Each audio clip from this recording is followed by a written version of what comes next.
रामानंदजी म्हणतात, तू पूर्वजन्मीचा ब्राह्मण आहेस. ब्राह्मण जाती और हरी सेवा की निभली भांति। देवाची पूजा करायचास आणि तुझ्याकडून काही चूक झाली या भक्तीमध्ये तो कुछ सेवा हर की चूका ताते भयो चूल्हा का उपाय। आणि म्हणून तू जुलाह झालास. और प्रीति प्रभु गै तुरलिनी तुझ्या त्या प्रेमाचा परमात्म्याने स्वीकार केला और ताते उद्यान में सुत तो दीना। आणि म्हणूनच तुला जंगलामध्ये हा पुत्र दिला. आता नीरू म्हणाली की जे मला पाहिजे ते मिळालं, पण माझा मुलगा भुकेला आहे. हे प्रभु जस की नो तस पायो आरत हो तो दर्शन आयो। संकट निवारण्यासाठी मी तुझ्याकडे आलो आहे. सो कहिए उपाय गुसाई बालक अक्षुदावंत कुछ खाई। असा उपाय सांगा स्वामीजी की हा भुकेला मुलगा काहीतरी खाईल. रामानंद अस युक्ति उचारा तुम सुत कोई ज्ञानी अवतारा। तुझा मुलगा कोणीतरी विद्वान पुरुष आहे. और बचिया जाही बैल नहीं लागा सो लेठाड करते ही आगा। ज्या गाईला बैलाने स्पर्श केला नाही ती कुमारी आहे आणि तिला इथे आणून उभे कर. दूध चले ते ठनते दूध दरो छिपाए अक्षुदावंत जब हो ताको देखवाए। तर ते दूध निघेल त्या कुवारी गाईच्या स्तनातून. ते दूध लपवून ठेव आणि तो जेव्हा भुकेलेला असेल तेव्हा त्याला दे. जुल्हा एक बछिया ले आवा कुमारी गाय. और चलो दूध कोई मरम न पावा।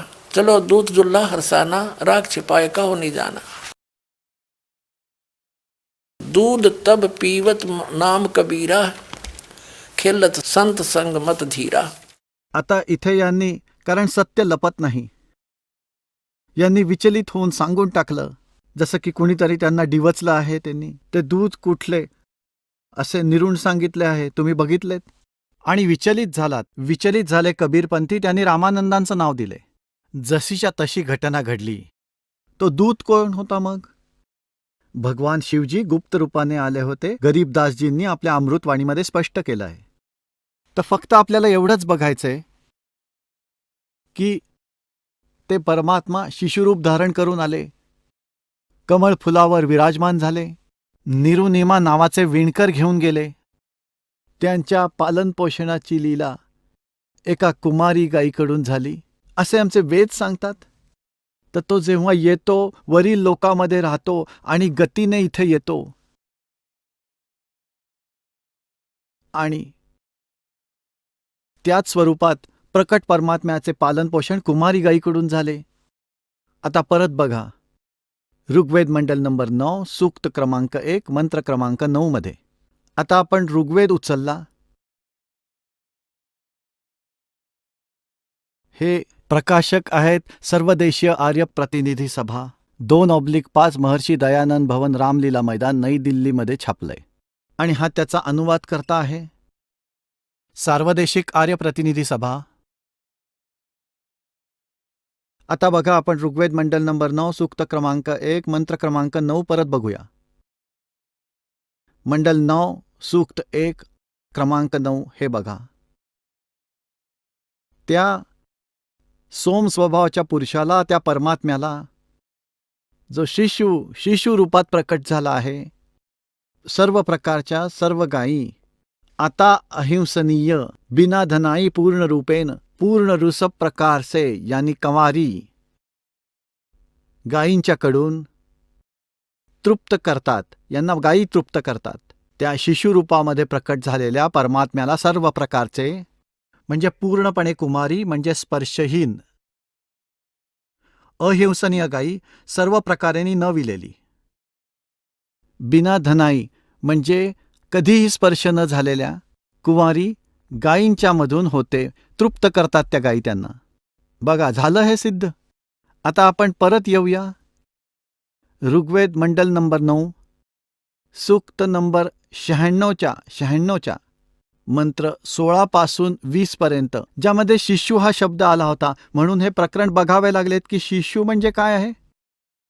ते भगवान परमात्मा जेव्हा येतात, लीला करतात, शिशुरूप धारण करून हळूहळू मोठे होतात आणि त्यावेळी ते आपल्याकडील ज्ञानाचे उच्चारण करतात लोकांच्या मार्फत, कवितांमधून, दोह्यांच्या माध्यमातून, शब्दांच्या माध्यमातून जसे कवी बोलतात ते कबीर देव आहेत. आणि एका प्रसिद्ध कवीपेक्षाही त्यांना प्रसिद्ध अशी पदवी प्राप्त होते. पण ते असतात भगवान. ते ऋषी रूपात आणि संत रूपात प्रकट होतात. असे प्रकट होतात. अशा लीला करतात. शिशुरूपात पण प्रकट होतात. आता परत येऊया ऋग्वेद मंडल नंबर 9. ऋग्वेद मंडल नंबर 9, सूक्त नंबर 96. 96च्या मंत्र 16 तर आपण वाचलं आहे की हे परमात्मा, सर्वपरी रहस्य म्हणजे गोपत, अतिगुप्त, श्रेष्ठ, जे तुमचे नाव, जी तुमची संज्ञा आहे, जे तुमचे नाव आहे, खरं नाव गुप्त, त्याचं ज्ञान करा. इथे केलंय हे ज्ञान. 17व्यामध्ये शिशुम जगानम हर्यंतम मंजंती शुभंती वहिर्नम मरुतम गणेन. कबीर गिरवी काव्येन कबीर. त्यांनी इथे थोडी गडबड करून दुसऱ्या कबीरचा अर्थ नाही केलेला. संत सोम पवित्र अतिथी रेभन यांनी काय अर्थ केला आहे की शिशुम शिशती सूक्ष्मम करोती प्रलयकाले जगदिती. शिशु परमात्मा, त्या परमात्म्याचे इथे म्हणायचं होतं की जे शिशुरूपात प्रगट होता आहे तो परमात्मा, जो नेहमी प्रकट आहे. जगानम म्हणजे प्रकट होतो, शिशुरूप धारण करतो. शिशुम जगानम, शिशुरूप म्हणजे बालक रूप घेऊन जो इथे येतो, जो अत्यंत कमनीय आहे. त्याचे उपासक लोक बुद्धिविषय करतात, स्तुतीद्वारे त्याचे गुणगान करतात. विद्वान लोक त्या गतिशील परमात्म्याला, आता बघा, आता तो परमात्मा सर्वव्यापक होता, तर तो गतिशील कसा झाला? कसा झाला गतिशील? गतिशील म्हणजे तिथून चालत येणारा. परमात्म्याचे वर्णन गुणाने केले जाते. याचा अर्थ आहे कवी लोक. गिरभी म्हणजे वाणीद्वारा. इथे गडबड केली आहे. हे आहे कवी गिरभी. याचा अर्थ त्यांनी लावला आहे कवी लोकद्वारा. इथे लिहायला पाहिजे होतं कवीर वाणीद्वारा. कवीर, हे कवीर वाणीद्वारा लिहायला पाहिजे होतं. कवीर, इथे काही गडबड करायला नको होती. कवीर गिरवी, कवीर वाणीद्वारा. कोण? जो कवी काव्य नाही. काव्यना म्हणजे कवितातून. कवितातून कावेन, कावेन म्हणजे कवितातून, म्हणजे कवितेतून. कवी म्हणतात लोकमाध्यमातून आणि दोह्यांच्या माध्यमातून, सखियांच्या माध्यमातून, शब्दांच्या माध्यमातून ते आपल्या महिम्याचं वर्णन आपणच करतात. हेच श्रीमद भगवद्गीता अध्याय क्रमांक 4 श्लोक नंबर 32 सांगितलं आहे की अर्जुना, यज्ञ म्हणजे धार्मिक अनुष्ठानाची माहिती भ्रमणमुखे सच्चिदानंदगण ब्रह्म यांच्या मुखातून बोलली होती अमृतवाणी. ती विस्ताराने सांगितलेली आहे. ते अस्सल तत्वज्ञान आहे. 4थ्या अध्यायाच्या 34व्या श्लोकात सांगितले आहे की ते तू तत्वदर्शी संतांपाशी जाऊन समजावून घे. त्यांना दंडवत प्रणाम करून, कपट बाजूला करून प्रसन्न केल्यावर ते तत्वदर्शी संत तत्वज्ञानाचा उपदेश करतील. की इथे तेच आहे की तो परमात्मा कवितामधून आपल्या मुखाने कविता म्हणून बोलत राहतो. त्याद्वारे तो प्रसिद्ध कवीची उपाधी पण प्राप्त करतो. पण तो असतो भगवंत, जो संत रूपात येतो. ते कबीर देव नाव आहे त्याचं. हे बघा, इथे पुढे आपण हे आहेत कबीर गिरबी म्हणजेच दुसऱ्या कवीचा. तो परमात्मा भगवान होतो, कबीर नाव आहे त्याचं. आणि कबीर गिरबी म्हणजेच दुसऱ्या कवीचा काहीच वर्णन केलं नाही. इथे बघा, हे पूर्ण बघा. इथे हा अनुवाद आहे त्याचा.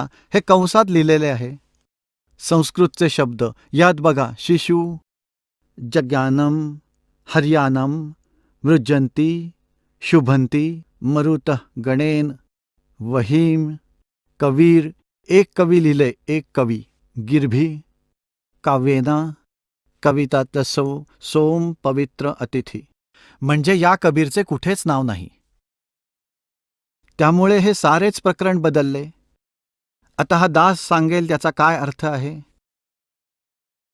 की जो शिशु रूपात प्रकट होतो, येतो मुद्दामहून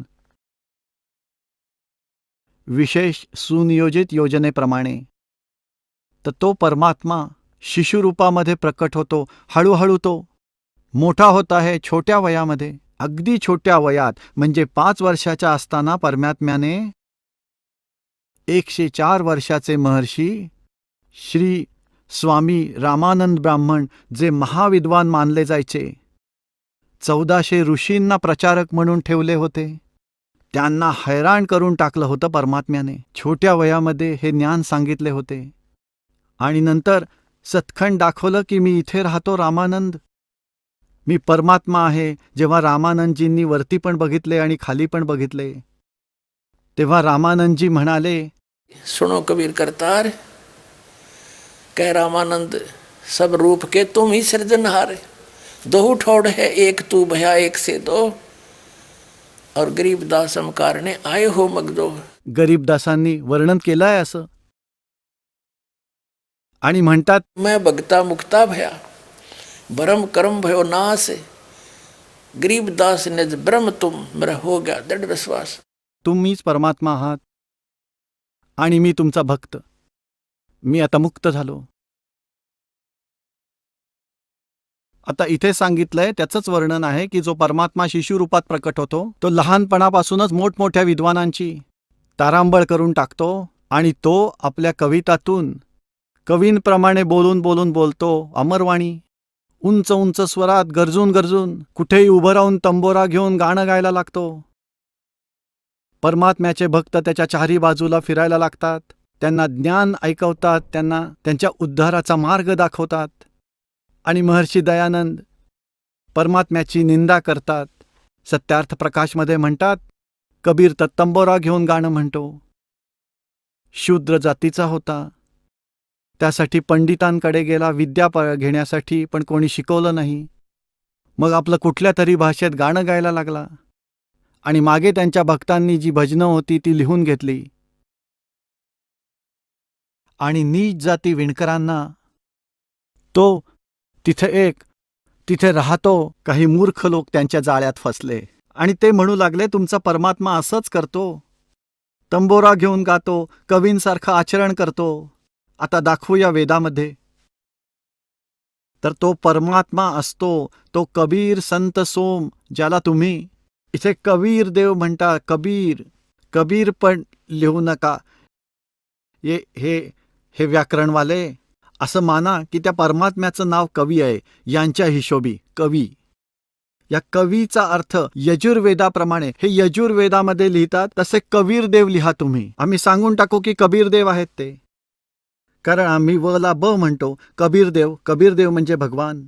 कबीर देव आहे आणि तो कवींसारखं आचरण करतो. आता ऋग्वेद मंडल नंबर 9 सूक्त 96च्या मंत्र 17चे आपण वाचन करतोय की तो परमात्मा कबीर देव आहे आणि तो अमर परमात्मा आहे. तो संत किंवा ऋषी रूपात सुद्धा प्रकट होतो आणि तो अशी लीला करतो, कवितेतून वाणी बोलतो, दोहांच्या ओळीतून, दोहांच्या माध्यमातून, ज्या कारणाने तो होतो परमात्मा. आणि पुढे पहा, ऋग्वेद मंडल नंबर 9 सूत्र 96चा मंत्र 17 आपण वाचला. यामध्ये आहे, कबीर गिरबी कविना कवी सोम, पवित्र अतिथी रेभन. रेभन म्हणजे गरजत राहणारा, उंच आवाजात बोलणारा, कवितांनी संस्कृतीत करणारा. आणि तो कबीर देव अमर परमात्मा होत असतो. सोम म्हणजे अमर परमात्मा. अमर यांनी चूक करून ठेवली आहे. इथेच बघा, इथे ऋग्वेद मंडळ 9 सूक्त 96 मंत्र 13 मध्ये सोम म्हणजेच परमात्मा. जिथे हे विचलित होतील तिथे तर गडबड केली आहे. इथे परमात्मा नका लिहू. सोम म्हणजे सोम स्वरूप, म्हणजे अमर परमात्मा. कबीर संत सोम स्वरूप. तो परमात्मा अमर परमात्मा. कबीर नाव आहे त्याचं. कबीर असतो पवित्रतेच्या साथीने, पवित्र अमरवाणी, उंच आवाजात बोलत असतो. कवितातून बोलत असतो, तो कबीर गिरबी कबीर वाणीद्वारे बोलत असतो. आता 18 मध्ये बघा. हा 18 वाचण्याच्या आधी त्याचा सारांश सांगतो. यात लिहिलं आहे की ते परमात्मा जसे एक शिशुरूपात प्रकट होतो आणि तो ह्याच रूपामध्ये संत रूपामध्ये पण जातो, प्रकट होतो, तिसरी स्थिती. आणि त्या रेसीद्वारा बोलली गेलेली त्याच्या मुखातील अमृतवाणी खूपसे त्यांचे अनुयायी बनतात. 64 लाख शिष्य झाले होते कबीर परमात्म्यांचे, कबीर विणकराचे. त्यावेळी 64 लाख शिष्य झाले होते परमात्म्यांचे. त्यावेळी त्यांच्याकडून बोललेली वाणी त्यांच्या शिष्यांमध्ये आनंददायी होत असते, सुखकारक होत असते. आणि तो परमात्मा वरती 3ऱ्या लोकात राहतो, 3ऱ्या धामामध्ये. बघा, गीता अध्याय 15च्या श्लोक नंबर 16 आणि 17 मध्ये 3 पुरुष आहेत. पुरुष म्हणा, प्रभू म्हणा, परमात्मा म्हणा, राम म्हणा, ब्रह्मा म्हणा. एक क्षरपुरुष आहे. क्षरपुरुष 21 ब्रह्मांडाचा स्वामी आहे, हा ब्रह्म आहे. परत दुसरा अक्षर पुरुष आहे ज्याला परब्रह्मी म्हणतात. तो 7 संग ब्रह्मांडाचा प्रभू आहे आणि दोन्ही नाशवंत आहेत. आणि त्या दोन्हींच्या अंतर्गत जितक्या प्राण्यांचे लोकांमध्ये, धामांमध्ये, तो पण नाशवान आहे. जीवात्मा कोणाचाच मरत नाही, तो गाढवाची सुद्धा मरत नाही. गीता अध्याय नंबर 15च्या श्लोक नंबर 17 मध्ये सांगितलंय की उत्तम पुरुष तो वेगळाच आहे. वास्तविक सर्वश्रेष्ठ परमात्मा पुरुषोत्तम या 2 परमात्म्याहून वेगळा आहे, ज्याच्याविषयी 8व्या अध्यायामधील 3ऱ्या श्लोकामध्ये सांगितलं आहे. तो परम अक्षर ब्रह्म आहे. तर हे 3 पुरुष आहेत आणि यांचे 3 धाम आहेत. 21 ब्रह्मांडांचा हा मालक आहे, ब्रह्म आहे, क्षरपुरुष आहे. हा त्याचा लोक आहे, धाम आहे. परत दुसरे धाम आहे 7 संग ब्रह्मांडाचे क्षेत्र, हे पण एक लोकच आहे. जसे भारतवर्षामध्ये राज्य पण अलग आहेत आणि सर्व मिळून एक देश आहे, असा देश आहे. देश पण भरपूर आहेत, देशामध्ये अलग अलग राज्ये पण आहेत. अशाच प्रमाणे वरती 4 स्तर आहेत, 4 लोक आहेत वरती. सतलोक, अलखलोक, अगमलोक आणि चौथा अकेहलोक. त्या 4थ्या लोकातून सगळ्यांची उत्पत्ती झाली आहे. तिथे परमात्म्याने बसून खालच्या सर्व लोकांची रचना केली आहे. तो सगळ्या उत्पत्तीचा स्रोत आहे. त्याला समुद्र असं ओळखलं जातं. वेदांमध्ये त्याला समुद्र म्हटलंय 4थ्या लोकाला. तर इथून 3ऱ्या लोकांमध्ये, सतलोकामध्ये परमात्मा विराजमान आहे. आता पहा यांची कलाबाजी. इथे चूक करतील थोडी, हे दाखवतो आपल्याला, हे धरले जातील. हे पहा, ऋग्वेद मंडल नंबर 9 सूक्त 96चा आपण 16वा 17वा श्लोक पाहिलाय. आता 18वा. ऋषी मना ये ऋषी करता सर्वसा सहसर आणि था आणि थे पदवी कवी नाम. तो एक कवी म्हणजे एका प्रसिद्ध कवीची पण उपाधी, पदवी प्राप्त करून असतो आणि हजारो वाणींनी बोलत असतो. ऋषी मना या ऋषी कर्त सवत्सा और तृतीय धाम, 3रे धामम महिष सिसंती सोमय विराजमानो राजती चतुप. याचा अनुवाद बघूया आपण. आर्य समाजाच्या बघा, इथे आहे सोम स्वरूप परमात्मा, ठीक आहे, पालनाची इच्छा करणारा जो महान, तो आहे परमात्मा. तृतीय धामाचा अर्थ यांनी केलाय देवयान आणि पितरान. या दोन्हीच्या पृथकातील 3रा जो मुक्तिधाम आहे, तृतीयम धाम, 3ऱ्या धामामध्ये आहे, ज्याच्यात विराजमान आहे, ज्यांनी हा ज्ञानयोगी बनवला आहे. मूळ पाठात ज्ञानयोगाची कोणतीच लिंक नाहीये, त्यांनी चुकीचं लिहिलं आहे. त्यांच्या लक्षात आले की महर्षी दयानंतर निराकार म्हटलंय आणि ते बसले 3ऱ्या धामामध्ये. तर इथे त्यांनी थोडीशी गडबड केली आहे आणि म्हणतात चोर चुरावे तुंबड़ी और गड्ढे पाणी में ओ गड्ढे वा ऊपर आवे, सच्चाई छनी ना. हे खरे पण कुठपर्यंत लपवू शकतो माणूस. बघा, 3य धामात सरळ लिहिलं आहे, 3ऱ्या धामामध्ये विराजमान आहे, जो ज्ञानयोगी. उडवून टाकले त्यांनी याला प्रयत्न करताना.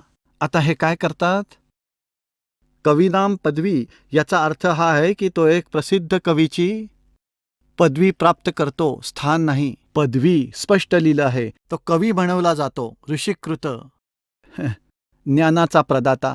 ऋषीकृत म्हणजे ऋषीद्वारा बोललं गेलेलं, रचलं गेलेलं, बोलली गेलेली सहस्र नीते, हजारो कहाण्या, अनंत प्रकारची स्तवनीय आहेत. याचा अर्थ असा आहे जसा यांनी लिहिला याच्यामध्ये. या ऋग्वेदामध्येच हे बघा, महर्षी दयानंद सरस्वती कृत, त्यांच्याद्वारे तयार केलेली. इथे पण कृत बोलतात. हे खुद्द लिहित आहेत ऋषीकृत. 9च्या 96व्या 18व्यामध्ये ऋषीकृत, त्या ऋषी रूपामध्ये ऋषी प्रकटद्वारा केले गेलेली. ऋषी म्हणा, त्यांचे जे अनुयायी आहेत रसी स्वभावाच्या लोकांच्यासाठी सर्वस्वी खूप प्यारी आहे. हे चुकीचं आहे. आता इथे त्यांनी जी गलती केलेली आहे, तिसरं धामम, तृतीय धामम, विराजम, तिसरा जो मुक्तिधाम आहे त्यामध्ये विराजमान असलेला ज्ञानयोगी इथे गडबड केली आहे. आता पहा, इथे परत त्यांची चोरी पकडली गेली.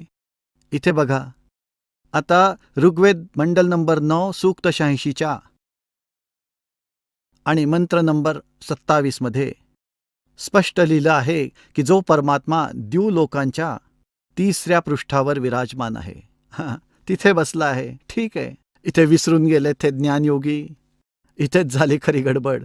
आता इथे आहे ऋग्वेद मंडल नंबर 9 सूक्त 54च्या आणि मंत्र नंबर 3 मध्ये स्पष्ट केले आहे की सूर्यासारखा जगत प्रेरक तो परमात्मा, हा परमात्मा. याचं साधं सार घेऊया. लोकांना पवित्र करणारा. भुवनोपरी, भुवनावर, संपूर्ण ब्रह्मांडाच्या भुवनोपरी लोकांच्या वर ऊर्ध्व भागात वर्तमान आहे, विराजमान आहे, तिष्ठती, तिथे बसलाय. आता झालं ना स्पष्ट. महर्षी दयानंदांचे 3 विधान चुकले. एक तर परमात्मा निराकार, दुसरा की तो जो की एका देशात राहत नाही, आणि तिसरा कबीरजींना तर ते म्हणत असत की तो एक विणकर होता, धानक होता, कवींप्रमाणे तसाच गाद वगैरे होता. आणि वेद म्हणतात तो कवींची पण भूमिका करत आहे. याच्यातच आपण पुढे बघूया ऋग्वेद मंडल नंबर 9 96चा. आता आपण 20वा वाचूया. 20 ऋग्वेद मंडल नंबर 9 आणि मंत्र 96चा. आपण 18 वाचला. 19 मध्ये बघूया. या चौथ्या धामाचा पण उल्लेख आहे. प्रकृतीच्या सूक्ष्म सुख, सूक्ष्म शक्तीच्या साथीनं जी संगत आहे. समुद्रम. आता समुद्र चौथ्या धामाला समुद्र म्हटले. समुद्र, समुद्रम. याचा अर्थ यांनी सरळ केला आहे की सम्यक द्रवंती भूतानी यस्मात्स समुद्र, ज्याच्यात भूतमात्रांची उत्पत्ती, स्थिती आणि प्रलय होतो, तो आहे तुर्यम. तो चौथा धाम परमपद परमात्मा आहे. गडबड करून टाकली ना. या ठिकाणी जिथे इतकं समजलं नाही तिथे यांचं इंजिन फेल झालं. कच्चं तेल फेकायला लागलं. आता इथे लिहिलंय की परमात्मा चौथ्या धामात राहतो. तुर्यम म्हणजे चौथा, तृतीय म्हणजे चौथं धाम. धाम म्हणजे तो लोक आहे जिथे वरचा चौथा लोक, अमर लोकाचा उल्लेख आहे. अमर लोकांच्याही वरून सतलोक, अलखलोक, अगमलोक आणि चौथा तो अकहलोक आहे. तिथे बसून परमात्म्याने सगळ्यांची उत्पत्ती केली. त्याला समुद्र म्हणजे पाण्याचा स्रोत समुद्रातच असतो. तो वास रूपामध्ये कुठून तरी बरसतो. तो समुद्रातूनच मिळालेला आहे. तर असा जो चौथा धाम आहे ते सगळ्यांचं उत्पत्ती स्थान आहे, जिथे बसून भगवानाने सगळ्यांचीच रचना केली. आणि मग खाली येऊन सतलोकामध्ये बसून आणि 4ही स्थानांवर अलग अलग रूपात विराजमान आहेत. सभी भुवनो लिहिलंय ना, सर्व भुवनांच्या आणि 4ही स्थानांवर वेगवेगळ्या रूपात विराजमान आहेत. आता इथे बघा चौथा धाम. आता तुर्यम धाम चौथा धाम आहे. आता तुर्यम म्हणजे चौथा, धाम म्हणजे धाम, परमपदी धाम त्याला महापुरुष उक्त तुर्यम धामाचे परमात्मा म्हटले जाते. महापुरुष म्हणजे तत्वदर्शी संत. त्या चौथ्या धामाचं, लोक नाही, चौथ्या धामाचं वर्णन करतात, जो आहे परमात्मा, जो प्रत्येक शक्तीमध्ये स्थित आहे, सर्वांपरी प्रशंसनीय आहे, सर्व शक्तिमान आहे, यजमानांना तृप्त करून शीघ्र गतीवाला आहे, म्हणजे सर्व व्यापक. गतिमानसारखा आहे तर सगळ्या जागी तो असतो. प्रत्येक ठिकाणी फेल आहेत महर्षी ज्ञानांचे सारे सिद्धांत, वेदांनीच सिद्ध केलं आहे. अनंत शक्तींना धारण करणारा संपूर्ण जगाचा निर्माता आहे. आता 20 मध्ये पण त्यांनी कमाल केली आहे. ऋग्वेद मंडल नंबर 9 96चा मंत्र 20 वाचतो आहोत आपण. तो आहे परमात्मा. ज्या प्रकारे एखाद्या संघाला त्यांचा सेनापती प्राप्त होतो, त्याच प्रकारे ब्रह्मांडरूपी कोशामध्ये प्राप्त होऊन उच्च स्वरात गर्जना करून या ब्रह्मांडरूपी विस्तृत प्रकृती खंडामध्ये सहजपणे प्रविष्ट होतो आणि सर्व व्यापक होतो. मग गर्जना करून आणि इथे प्रवेश करून काय राहिलं, कोणती आवश्यकता राहिली? वास्तविक हा परमात्मा तिथून चालून येतो आणि जसं माणूस शरीर धारण करतो अशा स्वरूपात येतो, मनुष्य सदृश प्रविष्ट होतो. जसे मरिये म्हणजे मनुष्य शुभ्र रूप धारण करतो, म्हणजे मनुष्यासारख्या शरीरामध्ये येतो. एखाद्या गतिशील वस्तूप्रमाणे खूप वेगाने, प्राप्तीच्या दिशेने वेगाने इथे येतो. आणि आता काय कसर राहिली? परमात्मा मनुष्य रूपात आहे. आता ही संकल्पना समजून घेऊ. हे बघा, ऋग्वेद मंडल नंबर 1 कुठून प्रकाशित झाला आहे? सार्वदेशिक आर्य प्रतिनिधी सभा, महर्षी दयानंद भवन, रामलीला मैदान, दिल्लीमधून. मुद्रक आहेत सम्राट प्रिंटर्स आणि बाइंडर्स, पटाउदी हाऊस, दरियागंज, दिल्लीमधून. यामध्ये बघा, ऋग्वेद मंडल नंबर 1 सूक्त 31 हे महर्षी दयानंदांचेच भाषांतर दिले आहे. बघा इथे काय लिहिलंय. मनुष्वत अग्ने अंगीरस्वतंगीरा. इथे यांनी काय केलंय बघा. मनुष्य हे पवित्र प्राण समान धारण करणारे, विद्याओंच्या सर्वत्र व्याप्त सभाध्यक्ष आपण. मनुष्याच्या ये जा करण्याप्रमाणे, ते शरीरात व्यापून राहिलेल्या प्राणवायूप्रमाणे, राजासारखी कर्मे करणाऱ्या पुरुषाप्रमाणे, जे यज्ञ वगैरे करून कामाची सिद्धता करतात त्याप्रमाणे. आता इथे यांनी काय केलंय? इथे लिहिलं होतं की हे मनुष्यत्वज्ञे, हे भगवान मनुष्याप्रमाणे, मनुष्यासारखे लिहिले आहे, म्हणजे मनुष्यासमान. मनुष्वत म्हणजे मनुष्यासमान. अग्ने म्हणजे हे सिद्ध केले आहे, म्हणजे काय केले बघा. आता बघा, या ऋग्वेदाच्या मंडल नंबर 1 मध्ये महर्षी दयानंदांनी हे अग्नी या शब्दातून प्रारंभ होते. ऋग्वेद मंडल नंबर 1 आणि प्रथम सूक्त प्रथम मंत्रामध्ये याची यांनी विशेष व्याख्या केली आहे की ते अग्नी शब्दाचे 2 अर्थ, 2 प्रमाण दिले आहेत. या ऋग्वेदाच्या या मंत्रातून समजले जाते की एका सद्ब्रह्मचे इंद्र वगैरे अनेक नावं आहेत. तर इथे या यजुर्वेदातील मंत्रामध्ये अग्नी म्हटले आहे. सच्चिदानंद इत्यादी लक्षणे असलेल्या ब्रह्मांना ओळखले पाहिजे. इत्यादी 100हून अधिक ब्राह्मणांच्या प्रमाणाप्रमाणे अग्निशब्द ब्रह्म आणि आत्मा या दोन्ही प्रकारासाठी वापरला जातो. याचप्रमाणे अग्नी शब्दातून प्रजा आणि प्रजापती या शब्दातून ईश्वर ग्रहण होत आहे. याप्रमाणे सत्य आचरण आणि नियम यांचे पालन करणे हे व्रत म्हणत आहे, ज्याचा स्वामी आहे परमेश्वर. या ऋग्वेदातील प्रमाणाप्रमाणे ज्ञानी आणि सर्वज्ञ प्रकाश देणारा हा अग्नीचा पाठ करून ईश्वर प्राप्ती होते. सांगण्याचे हे भाव आहे की बघा, अग्नी म्हणजे आग, हे तर कोणी मनुष्य बालक सांगू शकेल. ऋषी महर्षीच हे सांगतात की अध्यात्मामध्ये अग्नीचे काय महत्त्व आहे. इथे अग्नीचा अर्थ असा आहे, जिथे वेदामध्ये प्रकरणामध्ये अग्नी हा शब्द आला आहे, ज्यातून परमेश्वर असा बोध होतो. आणि वेद म्हणजे तर परमात्म्याची महिमा गाथा आहे. अग्नी वगैरे तर सोडून द्या. आणि इथे पुन्हा स्पष्ट केले आहे सत्यार्थ प्रकाश दयानंदजींनी. आता सत्यार्थ प्रकाश घेऊन त्यामध्ये काय लिहिलंय ते पाहू.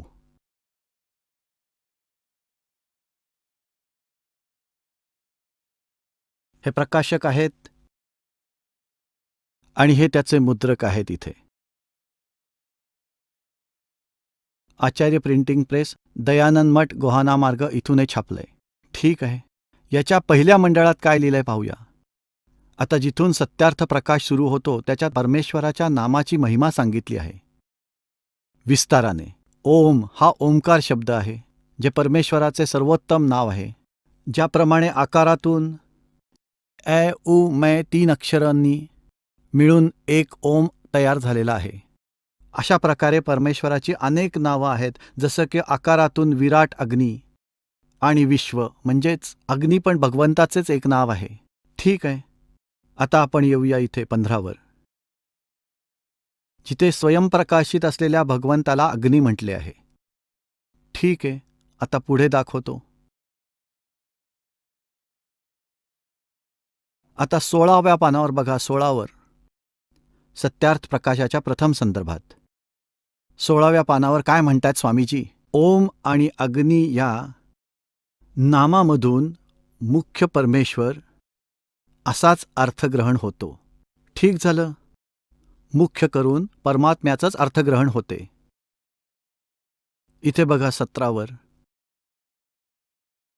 इथे लिहिलं आहे की जो ज्ञानस्वरूप आहे, सर्वज्ञ म्हणून ओळखला जातो आणि जाणून घेण्यासाठी पूजा करण्यायोग्य आहे, त्यामुळे परमेश्वराचं नाव अग्नी आहे. अग्नी या अग्ने. ठीक आहे. स्पष्ट करून झालं की मुख्य करून 16व्या पानावर ओम आणि अग्नी यातून मुख्य अर्थ परमेश्वर असाच त्याचा होतो. महर्षी दयानंदांच्या या सूचनांचे पालन करून त्यांच्या शिष्यांनी अनुवाद केला सामवेदाचा. त्यांनी हे कसे केले पहा. हा एक मोठा खंड आहे ज्यामध्ये सामवेद आणि यजुर्वेद एकत्र आहेत. हे कुठून छापलंय बघा. प्रधान कार्यालय दयानंद संस्थान, वेद मंदिर, महात्मा वेद भिक्षू सेवाश्रम, पोस्ट मुखमेलपूर, दिल्ली. आणि हे कुठून प्रकाशित झालंय. प्रकाशित आहे पंडिता राकेश राणी, अध्यक्ष, दयानंद संस्थान, आर्य समाज मार्ग, करोलबाग, नई दिल्लीमध्ये. याच्यामध्ये यजुर्वेद चालू होतो. इथून सामवेदामधील भाषाभाष्य इथे चालू होते. प्रथम अध्याय. इथे जिथे कुठे अग्नी शब्द आहे सर्व ठिकाणी अग्नी म्हणजे हे ईश्वर, अग्नी म्हणजे हे परमेश्वर, अग्नी म्हणजे हे ईश्वर, अग्नी म्हणजे ईश्वराला, परमेश्वराला. हे सगळे जेवढे सगळे चौथ्यात, तिसऱ्यात, दुसऱ्यात, पहिल्यात म्हणजे पहिल्यामध्ये अग्नी म्हणजे परमेश्वर, दुसऱ्यामध्ये अग्नी म्हणजे परमेश्वर, तिसऱ्यामध्ये अग्नी म्हणजे ईश्वर, चौथ्यामध्ये अग्नी म्हणजे परमेश्वर, पाचव्यामध्ये अग्नी म्हणजे ईश्वर, सहाव्यामध्ये अग्नी म्हणजे ईश्वर, सातव्यामध्ये अग्नी म्हणजे परमेश्वर. ठीक. आणि इथे आठव्यामध्ये अग्नी म्हणजे परमेश्वर, अग्नी म्हणजे परमेश्वर, अग्नी म्हणजे परमेश्वर, अग्नी म्हणजे परमेश्वर आणि अग्नी म्हणजे परमेश्वर, हे परमेश्वर. आता ही संकल्पना स्पष्ट झाली. वेदामध्ये जिथे आपण बघतो अग्नी म्हणजे परमेश्वर आहे. आणि ऋग्वेद मंडल नंबर 1 सूक्त नंबर 31 आणि मंत्र क्रमांक 17 महर्षी दयानंदांच्या करकमलांनी आडंगा अनुवादित झालेला आहे. पण आपण समजून घेऊया. आता आपण ऋग्वेद प्रथम मंडळ घेतला आहे, सामवेद ठेवून दिला. ऋग्वेद मंडल क्रमांक 1 सूक्त 31 मंत्र 17 काय लिहिलं आहे. पहिलं लिहिलंय मनुष्यत अग्ने. अग्ने म्हणजे अग्नी लिहिलं आहे. मनुष्यवत म्हणजे मनुष्यासारखा. हे सामान्य माणसालाही कळेल.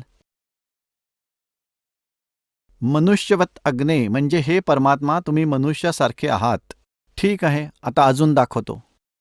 हा यजुर्वेद सुद्धा महर्षी दयानंदांनी अनुवादित केलेला आहे. हे बघा, इथेही कमाल केली आहे. आता याच्यात तुम्हाला दाखवतो मनुष्यवत भगवान म्हणजे मनुष्यवत परमात्मा. हे कुठून छापलं आहे, कोण अनुवादक आहेत, कुठून हे छापले, वरती प्रकाशक दिले आहेत. यजुर्वेद भाषाभाष्य, 7वा अध्याय. 7व्या अध्यायातील 39वा मंत्र बघूया. मंत्र हा 39वा मंत्र आहे. महान इंद्र नरवत आ. नरवत, इथे बघा महर्षींनी काय लिहिलं आहे, त्यांची कलाबाजी. महानचा अर्थ महान लिहिलाय, सर्वोत्तम, अतिशय पूज्य. नरवत म्हणजे मनुष्याप्रमाणे. नरवत म्हणजे मनुष्याप्रमाणे. ठीक आहे.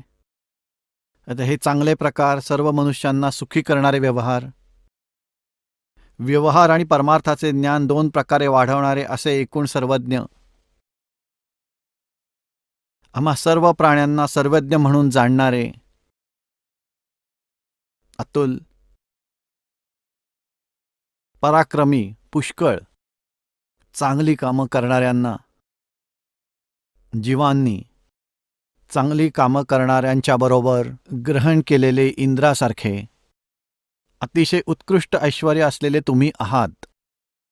त्यांच्याच आश्रयाला गेलेले सगळे आम्ही लोक चांगल्या चांगल्या बलांसह सर्वात उत्तम असणाऱ्या बळाच्या प्राप्तीसाठी दृढ उत्साही असतो. आता ही कलाबाजी पहा. इंद्र इथे लिहिलंय, इथे लिहिलंय महान इंद्र नरवत. आता इथे त्यांनी नरवत तर इथे घेतलंय, महान पण घेतलंय, नरवत तर इथे घेतलंय आणि इंद्र त्याच्याबरोबर आहे. तर इथे असं झालंय की इंद्राला इथे अडकवले आहे. ही काय गोष्ट झाली? आता इंद्राला इथे अडकवलेलं आहे, इथे आणलं आहे. आता इंद्र म्हणजे काय होतंय? इंद्र म्हणजे भगवान असं स्वतःच लिहिलं आहे. आणि नरवत पण लिहिलंय, नरवत म्हणजे मनुष्य समान. महान म्हणजे मोठा. तो मोठा परमात्मा म्हणजे वेद ज्ञान देणाऱ्यापेक्षा मोठा मनुष्याप्रमाणे इथे येतो, सर्वांना उपदेश देतो. मनुष्याप्रमाणे आहे. आता दाखवतो तुम्हाला. आता ऋग्वेद मंडल क्रमांक 10, इथे यजुर्वेद ठेवला आणि ऋग्वेद घेतलाय. मंडल क्रमांक 10 दाखवतो तुम्हाला. यांनीच प्रकाशित केलेला आहे. हा आर्य समाजवाल्यांनीच याचा अनुवाद केला आहे आणि इथून प्रकाशित झाला आहे. हा बघा, ऋग्वेद मंडल क्रमांक 10 सूक्त 86 आणि याच्या 86व्या मंत्र 1 मध्ये इंद्र म्हणजे ऐश्वर्यशाली भगवान. इंद्र म्हणजे भगवान. इंद्र म्हणजे परम ऐश्वर्य असलेला प्रभू. इंद्र म्हणजे प्रभू. इंद्र म्हणजे प्रभू. इंद्र म्हणजे प्रभू. इंद्र म्हणजे प्रभू, ऐश्वर्यवान प्रभू जो पण आहे, इंद्र म्हणजे प्रभू. 4थ्यामध्ये सुद्धा परत, 5व्यात सुद्धा इंद्र म्हणजे सर्व ऐश्वर्यवान परमेश्वर. आणि 6व्यात सुद्धा ऐश्वर्यवान प्रभू. ठीक आहे. आणि या 7व्यामध्ये सुद्धा इंद्र म्हणजे ऐश्वर्यवान प्रभू. 8व्यामध्ये सुद्धा हा इंद्र म्हणजे प्रभू. आणि बघा 9व्यातही इंद्र म्हणजे प्रभू, परमात्मा, परमेश्वर की परमेश्वराची पत्नी. आता बघा, प्रभू पत्नी असा शब्द आलाय, इंद्र पत्नी, परमेश्वर. मग पुढे आहे 10व्यात, पूर्वीच्या काळी पुरुषाची पत्नी. यांना समजणारच नाही. इंद्र म्हणजे पुरुष, इंद्र म्हणजे परमेश्वर. आता हे समजून घ्या. 11व्यात इंद्र म्हणजे प्रभू. ठीक आहे. यात 23 मंत्र आहे. 23च्या 23 मध्ये इंद्र म्हणजे प्रभू, इंद्र म्हणजे प्रभू, परमात्मा. आता अजून काय आणि किती दाखवू? इंद्र म्हणजे प्रभू, इंद्र म्हणजे प्रभू. 23च्या 23 मंत्रामध्ये इंद्र म्हणजे प्रभू. आता या शिक्षणाचा काय लाभ होणार? तर इथे बघा. आता या शिक्षणाचा काय लाभ होणार? तर भगवानांना समजून घेऊ, ग्रंथ जाणून घेऊ. हे अज्ञानी बकवास करून गेले. महर्षींना आले. हे बघा, आता यजुर्वेदात आलो आपण. हा यांनीच छापलेला, यांचाच अनुवाद आहे आणि हे त्याचे प्रकाशक आहेत. 7व्या अध्यायातला 39वा बघूया. आता यजुर्वेदमध्ये 7मा अध्याय 7वा आणि त्याचा 39वा मंत्र आहे हा. याच्यात सतत लिहिलं आहे की महान इंद्र, इथे हा महान शब्द वापरला आहे, महान असं लिहिलं आहे यांनी असं. आणि नरवतची मनुष्या समान तुलना केली आहे. महान इंद्र, महान परमेश्वर हा मनुष्या समान इथे येत आहे. तुल्य म्हणजे चांगल्या प्रकारे सर्व मनुष्यांना सुखी करायला, सर्व पुरुषांना सुख देण्यासाठी म्हणजेच यथार्थ ज्ञान देण्यासाठी तो मनुष्य समान महाइंद्र, पूर्ण परमात्मा, महान भगवंत तो मनुष्य समान आहे आणि इथे येऊन आपल्याला यथार्थ ज्ञान देतो. अशी 100 प्रमाणं तुम्हाला दिली आहेत. महर्षी दयानंद मुसलमान धर्मावर आक्षेप करतात की काय तुमचा भगवंत मनुष्यासारखा आहे जो कुठेतरी बसून सारी कामे करतो, आणि वेद म्हणतात की तो एका स्थानावर राहतो, जलद गतीने येतो आणि एका शब्दात जे हवे ते करतो.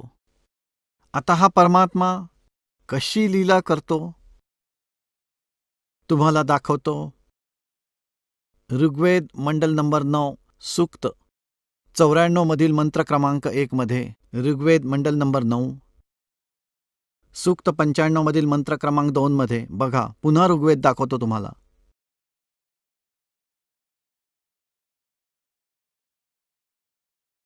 हा तोच आहे. ऋग्वेद मंडल क्रमांक 9 सूक्त 94 मधील मंत्र 1 आहे. इथे मूळ संस्कृत मधील मंत्र आहे. इथे आहे कवियन वर्जन, याचा अनुवाद इथे केलाय त्यांनी. याच दयानंदांच्या शिष्यांनी अनुवाद केला आहे इथे त्याचा. तो आहे परमात्मा, कर्माचा अध्यक्ष असलेला, सगळ्यांनी पवित्र करतो, कवींप्रमाणे आचरण करणारा, सर्वदृष्टत्व पदाच्यासाठी. हे वर्जन म्हणजे हिंडणे फिरणे. इथे यांनी काय दंग केलंय पहा. इंद्रियांच्या अधिकारात असलेल्या मनाप्रमाणे. हे काय सांगणे झाले. याचा अर्थ आहे वर्धन इंद्र कवीप्रमाणे आचरण करतो, तर कवी तर हिंडत फिरत असतीलच. आता व्रज म्हणजे हिंडणे फिरणे इकडून तिकडे, तर कवींसारखे आचरण करीत तो हिंडत फिरत आहे. आता व्रज म्हणजे काय ते थोडं दाखवतो.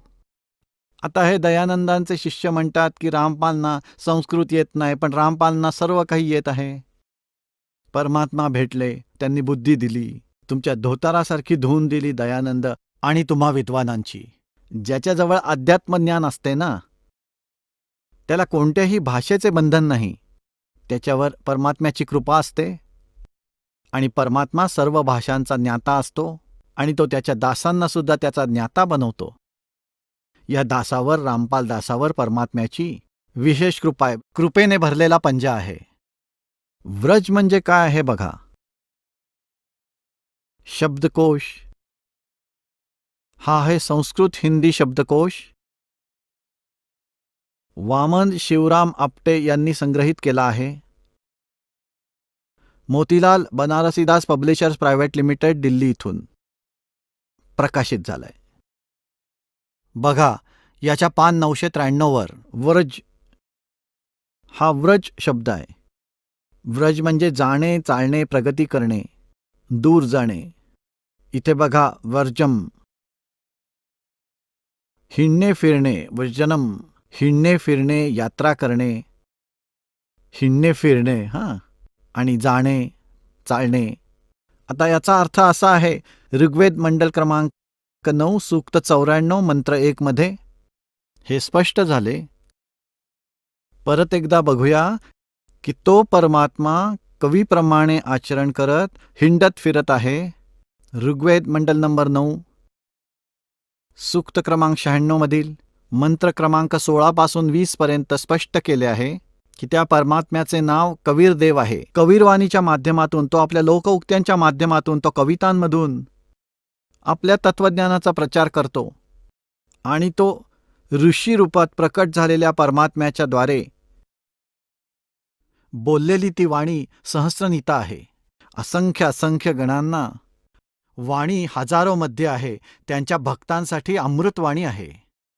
त्यांचे अनुयायी ते वाचत राहतात. वेद म्हणतात, भगवंत पण असेच करतात. कवितांमधून, लोकउक्तींमधून, शब्दावलींच्या माध्यमातून, दोह्यांच्या माध्यमातून आपले ज्ञान कवितांमधून प्रकट करत असतो, बोलत असतो, फिरत असतो कवींच्या प्रमाणे. ज्या कारणाने तो एका प्रसिद्ध कवीचीही उपाधी प्राप्त करतो. हो, पण तो तर स्वतः भगवानच आहे. त्याचं तर वेद प्रमाण देत आहेत. आणि महर्षी दयानंदांनी भगवानला जाणलं नाही आणि म्हणून भगवंताचीही निंदा केली आणि पापाचे भागीदार झाले. त्यामुळे त्यांचा शेवट अतिशय वाईट झाला, चांगला नाही झाला. 1 महिनाभर खूप वाईट हाल होऊन ते गेले. तोंडामध्ये भेगा, जिभेवर भेगा, भोग भोगून गेले. भोग भोगल्यामुळे फार वाईट हाल झाले त्यांचे. तर या दासाच्या म्हणण्याचा अर्थ असा आहे की त्यांची दशा पाहून आपल्याला घाबरलं पाहिजे. तर त्यांचे एवढे हाल झाले तर काय भक्ती असेल त्यांची. तर दासाचे हे उद्दिष्ट आहे की पूर्वी जी घटना झाली ती पाहून सतर्क झाले पाहिजे आणि योग्य रस्ता पकडला पाहिजे. तुम्हीही सुखी, आम्हीही सुखी. दासाचे उद्दिष्ट कोणाची निंदा करणे नाहीये. आपल्याला दिशा ठीक दाखवायची.